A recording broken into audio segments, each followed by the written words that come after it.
ideas to others in a pastoral training program in Houston called Leader's Edge.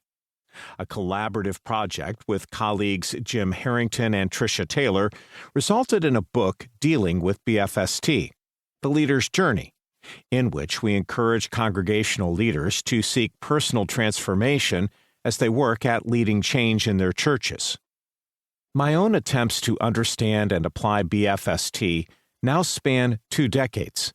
I've had opportunities to present my thinking before both clergy and academic biblical scholars, as well as therapists and scientists who are interested in the theory.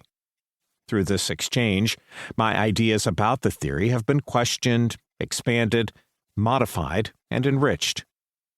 The work of writing this book is really an attempt to clarify my own thinking about BFST and the work of ministry. I intend the book itself to fill a gap I perceive in the literature. Most books for clergy have focused on understanding congregational systems from the perspective of leadership. However, I have discovered that when one begins to use this theory to think through the work of ministry, it affects everything we do, from strategic planning to bereavement visits to preparing next week's sermon. BFST can help us better understand spiritual formation and may even offer insights into our reading of the Bible. This book provides clergy with a more comprehensive connection between BFST and the work we do each week. The book comprises 3 parts. The first part, Orienting the Map, introduces BFST as a tool for ministry, surveys the role it has come to play in clergy training over the past 30 years, and projects its usefulness in the future. I describe the theory in enough detail in Chapter 2 to introduce a newcomer or to refresh the memories of those who may not have thought about it much since a seminary class. The chapters in Part 2, A Map for Practical Theology, apply systems thinking to the central aspects of pastoral ministry: leadership, proclamation, pastoral care, spiritual formation, and the life of the community of faith. Part 3, A Map for Reading Scripture, addresses the possibility of employing BFST as a tool to provide a fresh perspective on biblical texts.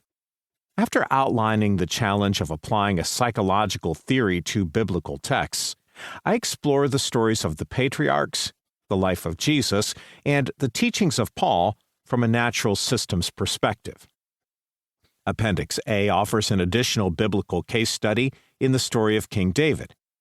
Appendix B addresses the question of integrating BFST and Christian theology. A set of reflection questions follows each chapter. I encourage you to use these questions to consider what the theory says about the territory you are attempting to negotiate, or perhaps about times in your ministry that continue to puzzle you. Part 1. Orienting the Map. Chapter 1. Always take a map.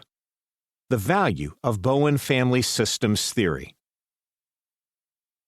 Then thought I with myself, who that goeth on pilgrimage but would have one of these maps about him, that he may look when he is at a stand, which is the way he must take. John Bunyan, The Pilgrim's Progress. Always take a map. That was one of a dozen notes to self that my wife and I made after a near-disastrous canoe trip down Arkansas's Buffalo National River. The Buffalo flows unhindered for 135 miles, without any bridges, roads, fences, dams, or people around. For a day and a half, Melinda and I floated in solitude down this picturesque stream, enjoying the mountains, fishing for smallmouth bass, and absorbing the beauty and quietness of the surroundings. Halfway through the second day, the shallow river, about 50 feet wide, suddenly narrowed to an S-shaped chute about 10 feet wide and 4 feet deep. The water rushed through in a noisy, powerful current. No one had warned us of any dangerous places. The canoe rental agency billed this route as a float trip for families, not a whitewater adventure. We could have taken our canoe out of the water and, with some effort, carried it around this spot, but after surveying the scene, we agreed to navigate the chute.